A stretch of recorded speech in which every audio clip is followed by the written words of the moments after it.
This is a relatively simple one. It's a nice Japanese made Gretsch Country Classic 6122. In the back here, something not. Just the serial number and it's made in Japan. Um, Problem is, the string was getting caught on some popped frets. It's not getting caught now because I've glued these first four down. Four? Yeah, four. Um, I'm just going to glue another one down. 1, 2, 3, 4, 5. Just get your small tip. No, pardon me.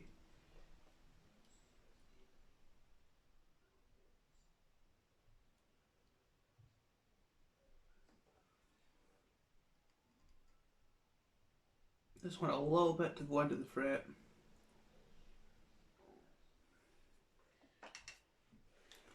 Fabric's the best way to wipe it off.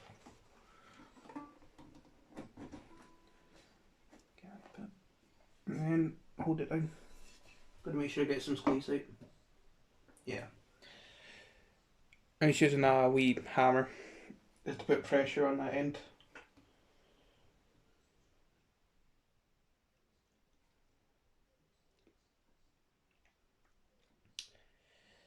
Yep, waiting for the glue to dry. This is what this job is. The worst kind. Don't mind it because it's not actually a lot of work to do. It's just that you're standing here for a couple minutes at a time, not getting much else done.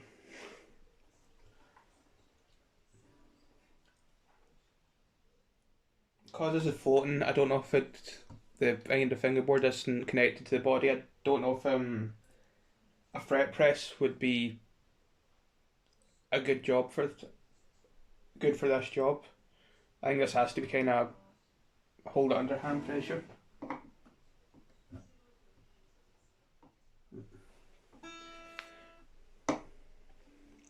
Just a wee bit longer. Oh, that reminds me.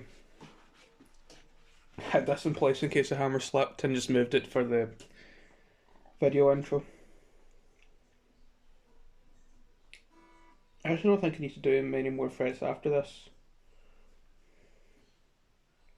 Because I was up here, I was getting caught. I think the owner said it was getting caught at the 17th, so that's the 17th there, 18th.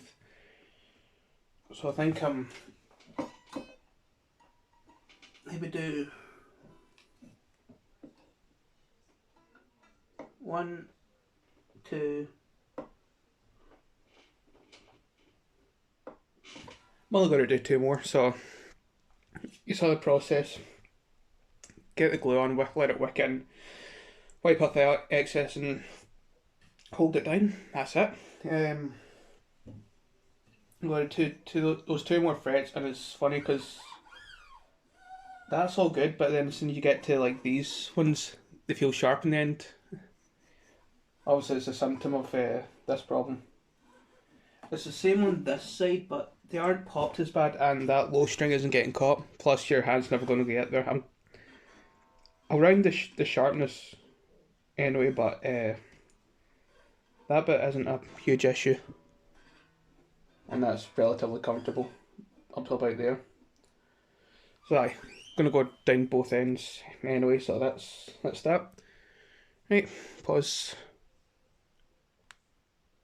Oh my god. Right, I apologise for the crappy digital zoom. But just to clean up the glue, got a bit of protective leather down. It's really not much because I don't want to be proper scraping this.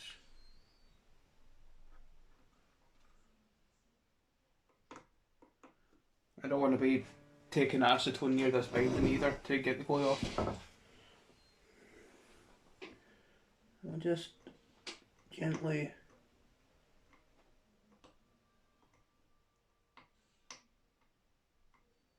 picking away. That's good actually.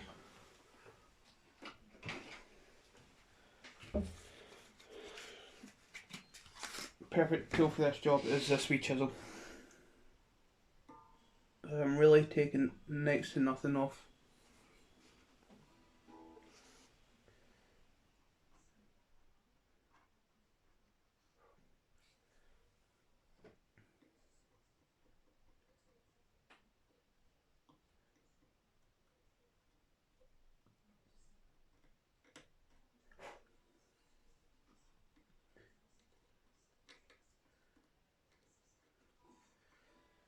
And to be as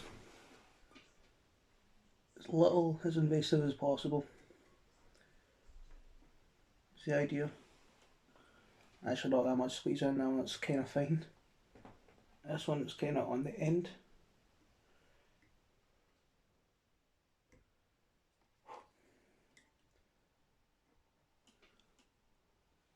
There we are.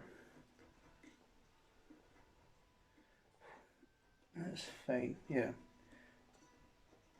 And these little marks are all blending in with the existing tooling marks anyway, so it's all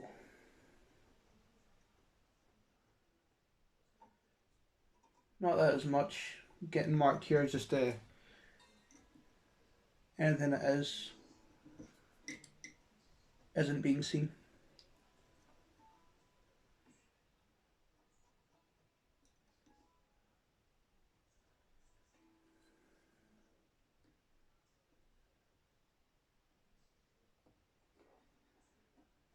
Right, I think that's all I need to do. I want to take this file, zoom out, get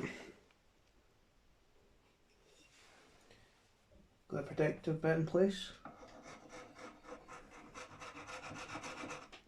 Just want to kind of be gentle. I think I'm mostly taking off binding here, but it'll all work itself out, if that makes sense.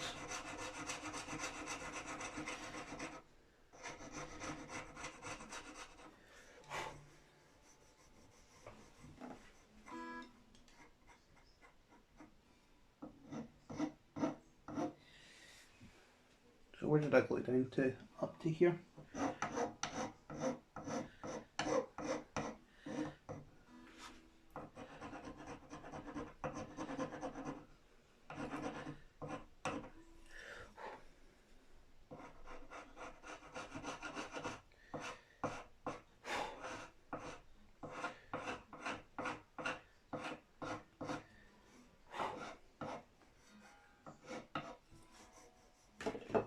Pretty good.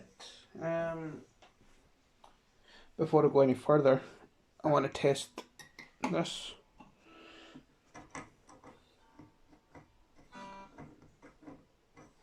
See that? You could hear that, but that's not getting caught.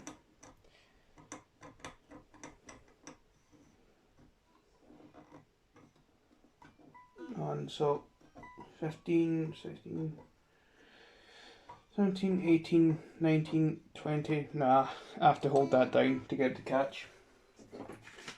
That's exactly what I'm after. And get the string out of the way again.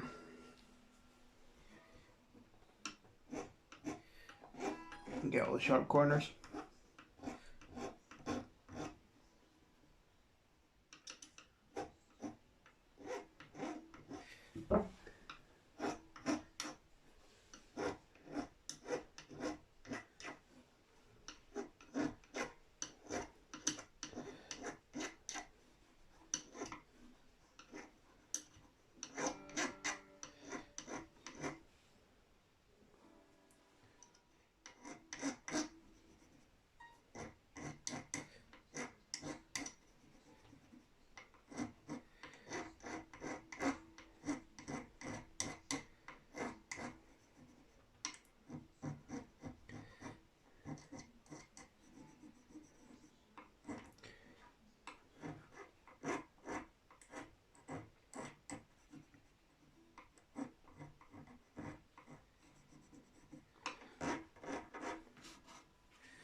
Go. Oh, right, come on.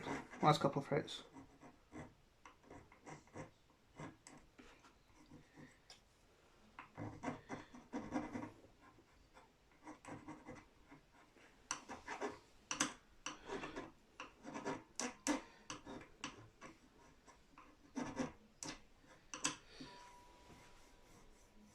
we go, that's good. That's not feeling sharp, the string's not getting caught. That's pretty much it. Yeah, there's nothing more to this video actually. That's all the important stuff. So off camera I'm just going to file these sharp fret ends. Maybe not fully polish them up, but like at least, at the very least, take it to 600 because I'm not getting the strings off and doing a full setup on this. I'll adjust the truss rod, that's the only other thing I'll do, and that should be this guitar good to go. So just one last check before I continue.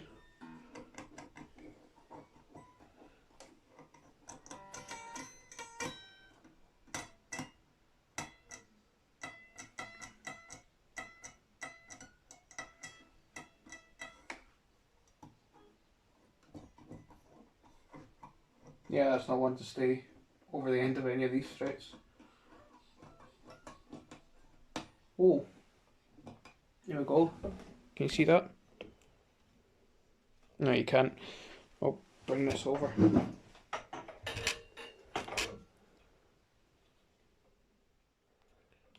So, where's my finger? There. That's caught on the 10th fret.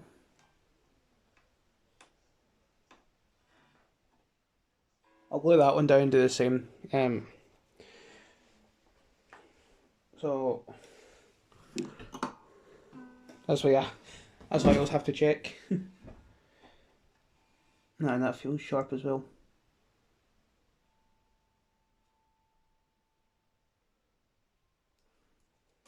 The sharpness is the bottom edge of the fret, cause even if it's like that, if it's kicked up and you have this tiny gap, that bottom of the fret, that's what will give you a feeling of sharpness. It's out over the neck so I can actually get the rest under this for support.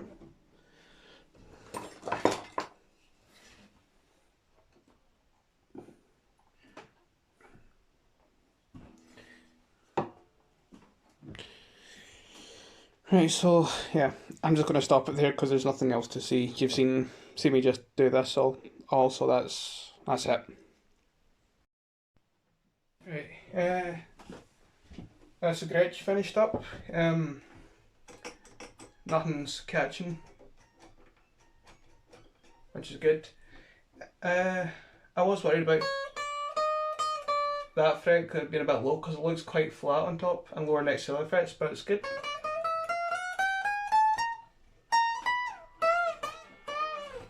And straightening the neck out did a world of good for this. I'm not doing a plugged in demo just because it's a big box.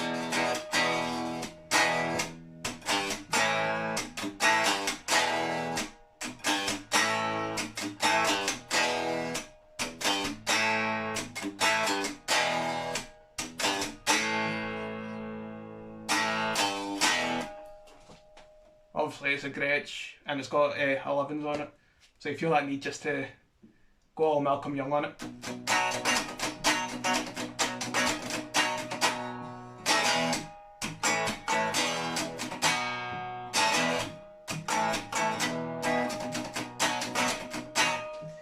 Again, another reason I'm not doing a plugged in demo is because it wasn't really for a setup or that, it's just sorting out these fret ends and that's them sorted.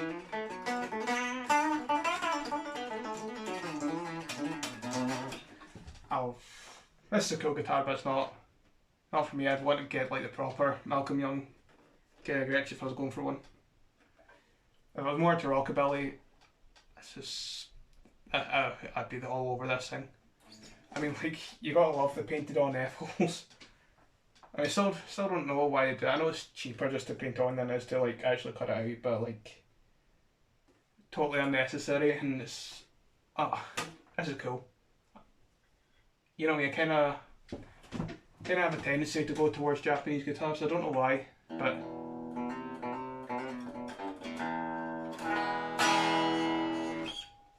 this is just fantastic for what it does. Again, but it's not my thing. So again, Japanese Gretsch Country Classic 6122. Frets sorted out on the fret ends, I should say. Right.